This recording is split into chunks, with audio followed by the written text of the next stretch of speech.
Good morning, everyone, or good evening, wherever you are. Down here, it's 8 o'clock in the morning on a Sunday morning, and it's 8 o'clock at night in France and most of the EU on Saturday night. Yeah, so we're going to actually change the time. Not that I don't mind getting up at 8 o'clock, even though it's Sunday, but we're going to push it back 1 hour, which will do a couple of things. It'll put the current tracker update as accurate. It will have been updated just as we come on air. And then secondly, it makes it 9 o'clock our time here because we'll start getting busy with office hours and stuff like that. And at the moment, I'm doing it here at home, which I'll probably still do. And then I'll head into the office down the marina and stuff. So you can expect to see it on Sunday night at 9 o'clock, which will be 9 o'clock on Monday morning here. So yeah, I see John's happy. He's been pushing for that for a while. But anyway, so that's the general plan. And some interesting things going on the water right now, which is kind of fun. So it's going to be fascinating to watch what happens in the next week or so, leading up into Auckland here. And the other thing I'm going to do is pop me down the bottom. Some people have said, "Oh, why don't you do like Lutz does, and have a bit of face?" They say, "Hello, everybody." You can stare at me or stare at the tracker. Sometimes I think the tracker is more interesting, and you don't need my distraction. But for those that want to see someone there, see who you're talking to, here I am, and I think that will probably hold there all the way through. So here's the bit of a general overview up the front end of the fleet, and you can see now it's been interesting to think about what Penjuic would do. They went out on a bit of a loser. They were forced to go up north when that big high pressure system came through. They had no option because it formed up, and they didn't have a chance to get to the bottom side of the high to sort of scoop around. So they kept pushing up and up. They thought they were going to have a chance to come down, but it didn't work either.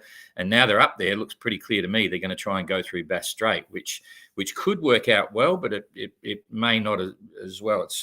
I don't know whether I'd call it a 50-50 chance, knowing what happens here with Bass Strait. This is our home territory sort of thing. And predominantly, usually the winds are from sort of southeast or, generally coming from the east across to the west. Generally, it depends entirely on what weather you get, but that's the predominant wind. So that'll mean headwinds coming through here, but no big deal because it cuts the corner.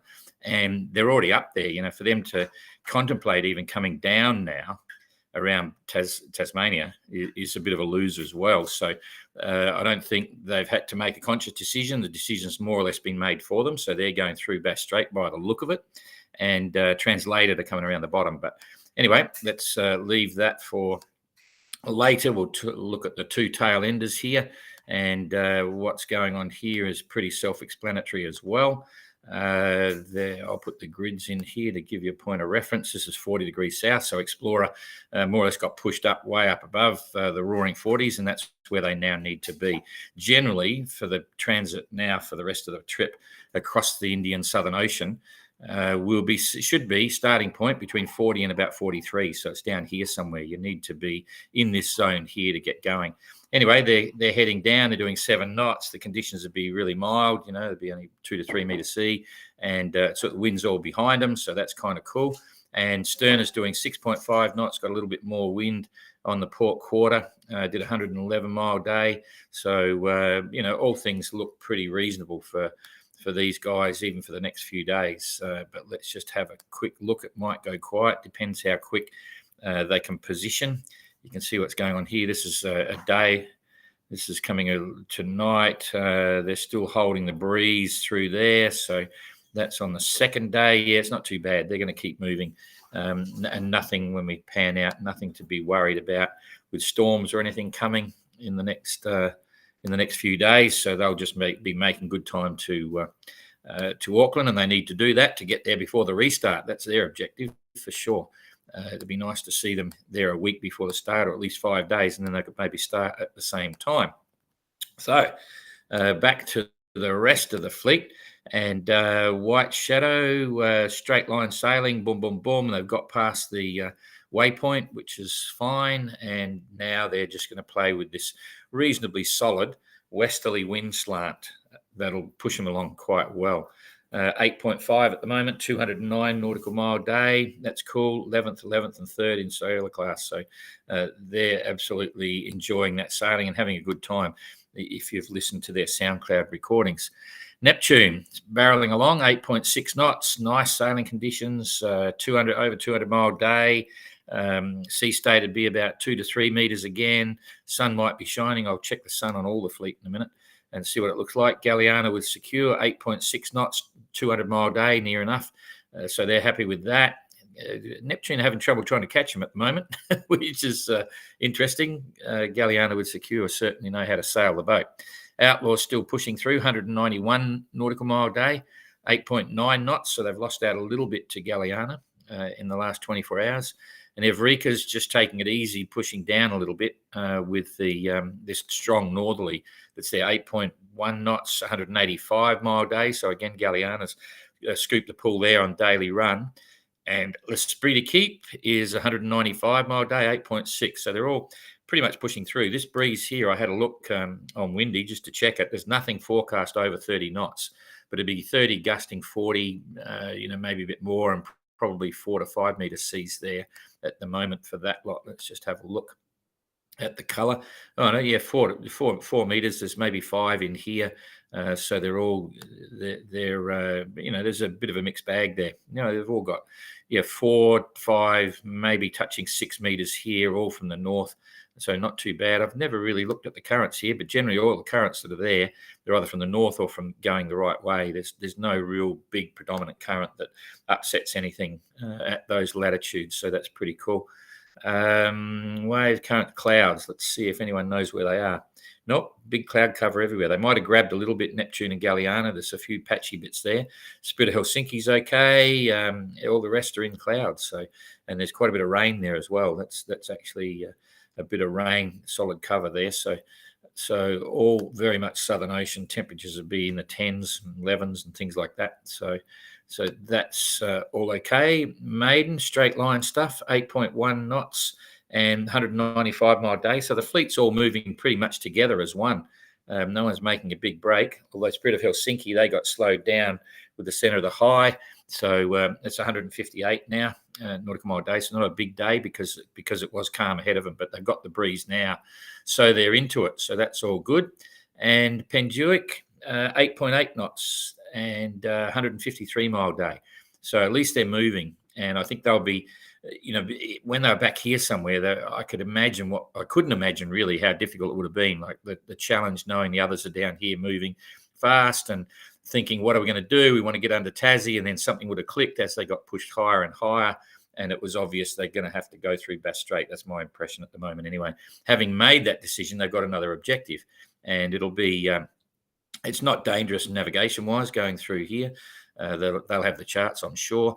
You get a little bit of shipping. There's oil rigs in there, bits and pieces, but it's a bit of a change to get out of the Southern Ocean, and maybe they'll see something when they go through here as well.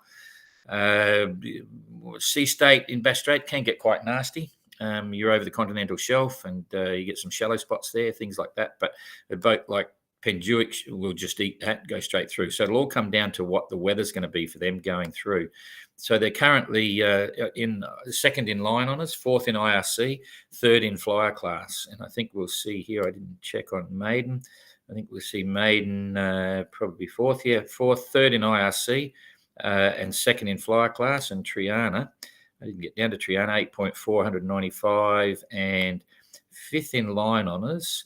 Second in IRC, first in adventure class. So that's interesting. So they're still coming second, and I think we'll find it translated going slow, 5.1 knots. You can see that they've just squeaked onto the right side of that high through luck more than good planning, but they're there, and did 173 mile day.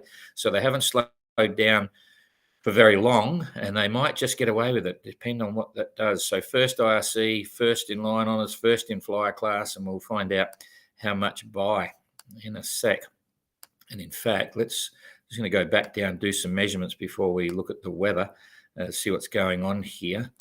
In fact, that's interesting because distance to the finish is 1829, because that would be measured direct, I think. So 1829 for Penduic and 1772.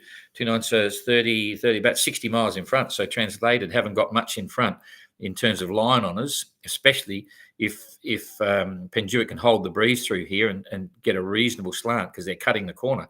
They're both equivalent sides of the run line. You can see that there. Having said that, when they come up let's just wait and see. I won't preempt anything, but everything will hinge on what we're about to see next, which is the projected weather. I'm just working out which is the best angle here, and I think that's probably it to see exactly what's going to happen with the forecasting. So we're on 22 there, so you can see Penduic's going to get headwinds. Translated has got a northerly wind, so Penduic's going to be struggling there for the day, while Translated is going to be heading across. Now, they don't have to come up to the run line. They could just be holding that and coming across here, and then follow the west coast of New Zealand up the Tasman, because this is a common. Well, I won't say common. Nothing's common in the Tasman, but if there's highs there and they're following it up, then having a southwesterly up here is okay. They don't have to come up here and then around. So in that sense, they're still on a par. But what's this high going to do? You can see it's starting to move across. Just following breezes for the back end of the fleet, the northerly here, so everyone's going to be sailing, that's for sure. So time's coming through, the centre of the high is moving across, still giving headwinds. They've got a fair way to go. So let's just check the distance to get through here, 312 miles. So that should be a couple of days. So it's not too bad. Not too bad for Penduic. This is now 1 day out, so they'll have a reasonable run. Bit of a mixed bag there, but their average speed should be up pretty reasonably. And by the time they're getting up here, it's going quiet, but they've got a following breeze, so that's not too bad. So by this stage, Penduic will be over here somewhere with a light following breeze. They'll put everything up, probably maintain still 170-mile days. Translated will be woofing along here. They're probably doing 170s to 200-mile days on that. Even when they get this northerly, they're going to push out of that pretty well. Back end of the fleet is all doing well, solid westerlies. So they'll be driving hard and fast. Here we go. Look at this. So this is on the 5th. So it's about 3 days out. Penduic's going to get a big wallop there, straight out. High speeds on day 3, whereas Translated, let's say on day 3, they've only done 600 miles, but they could be. I reckon they'll be in here somewhere, going a bit slow. So it's going to be neck and neck. I really think that 3 days out, I think Penduic and Translated are going to be neck and neck. And then, interestingly, if we pick a spot, say from about there to Cape Reinga, up here, that's going to be 1,062. Okay, and if we come down here, Translated, they're going to be a little bit further back, I think, from ultimate destination. So 2 or 3 days out here, it's still going to be neck and neck for sure. Tail enders are possibly going to hold the relative position because that breeze was consistent. They may close the gap a little bit on both Penduic and Translated. So that's probably enough of that. But just for fun, I'm just going to close this back a bit. Just for fun, look at what it appears the weather's going to do with the Tasman. There's a high there. Okay, so we bearing in mind as we go forward now that the forecast is getting less and less accurate, but this westerly flow looks like it's going to push out into the Tasman as a blanket wind band at the bottom of this high here, and a low that is down here. So that's actually pretty good for everyone. Everyone will be riding into the Tasman with a consistent, solid airflow. Whoop, and then look at that, boom. The center high has popped down. This is going to put, if this is correct, it's going to put anyone coming up the coast here in a much better position than someone that's over here. They're going to have to push through the center of that. So Penduic could be affected on that. And you can see this is just fun more than anything. I'm not trying to give any predictions, but I'm just showing you. I'll just build that up. I'm just showing you how very specific the Tasman can be with these high pressure systems coming through. That's why you want to be on this side rather than out here on that side. But then again, if they're there, that's still close reaching. It's not total headwinds, and that high usually goes down to the southeast, which is anyway, calms and bits and pieces. So you can see it's nerve-wracking stuff for sailors here, but they should all be getting good weather. good weather reporting anyway. I mean, okay, that's enough of that. Let's just have a look here at the. Have a look here. Sorry, I've gone squished it down a bit. Have a look at the differences on IRC. See, it's getting closer or further apart. Translated 40 days, 6 hours, 42 days. So the two translators got 2 full days clear of Triana, which is still holding second place in IRC. And Maiden has got 43 days and 21, so another day and a half behind Triana. And Penduic at 44, way behind. So the prize for Penduic is going to be line honours. It'd be hard for them to get back to a position where they actually picked up that 4 days that's required in IRC over the period to the finish. But you never know. Anything's possible. Tasman's always a bit of a tricky place. So yeah, plenty going on, plenty to watch, a lot of unpredictability at the moment. And that's yacht racing, and that's the OGR. So now I'll come back here, get rid of the tracker. I think I come up. Yep, there it is. I'll just see if anyone's got any questions for Saturday night. Okay, good day from the Yacht Club. Good day, Kathleen, John. Cool and interesting option, gives us some variety. Yeah, absolutely. That's the best part. They're all not using it. It's funny when you watch some of the big races, they've all got their computer screens and their electronic instruments and their computer routing programs, and they're all picking the same thing and they're all going the same way, unless someone takes a real radical move and goes this way, and then it's big news. Whereas this is all human decisions. So there can be quite a lot of variety. And tactically, the Tasman, going up through the Tasman, around the Cape, but down to Auckland, is quite interesting. I think you're going to see some hair-raising things there in terms of positions and handicapping and things like that. Hi, Nigel. I prefer not seeing you, seeing too much. Thanks, Ching Ching. That's pretty cool. Okay, we'll think about that. Annie, I would like to be with you. So cold here. Yeah, you should be, Annie.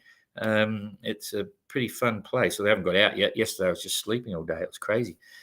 Going this direction with jet lag and lack of sleep for the 3 days before that didn't help, but we caught up now. What's the role of participants under 25-year-old? Well, every boat has to have someone under 24 years old, and the role could be anything from navigator to watch leader to winch grinder to foredeck to some of the young sailors are very competent, very experienced. I've got to tell you, their profiles are very interesting. We'll try and do some more interviews on that. Ada and I will go and talk to some of the young people and get the backstory. Ryder, for instance, who's on Explorer, comes from a very esteemed racing and performance sailing background. So I'm not sure what mum and dad are thinking for Explorer, but there's others as well. We've got another, well, I won't call it another, and we've got 2 young people on our boat, and the other one is also very competent sailor, very high performance. So every boat's got a different role for them probably, and the idea is to spread the experience. I am certain that if we didn't have that requirement to have a young person under 24, quite a few of the boats probably wouldn't have a young person on board. It's one of the reasons we have a mixed gender crew. I'm quite certain if we didn't have that, a couple of the boats might not have a mixed gender crew. And so we took a bagging on that as well. So you can never win. Some of the women in sailing things saying, "Oh, you don't need to do that. It's really bad that you're forcing them to have mixed gender." But it's not really. Others said, "Oh, well, some liked it, some they didn't." But anyway, that's what we do. G'day, Pete from Plymouth, and seriously interesting. Now, yeah, it's going to get fun. Penduic, try something interesting. Yep, they sort of not much else that they could do, and it's a good move. It's a good move in that situation. And it's what I was saying. Once they've made that decision, they'll probably all relax and say, "Right, let's go for it." Boom. But a day or so ago, it would have been hard for them to. So, geez, what do we do now? So you're not stepping in for leg 3 on Explorer? No way. I need 3 people to replace me, and we can't afford that. Not because I'm doing the work of 3 people, but I do different roles. But I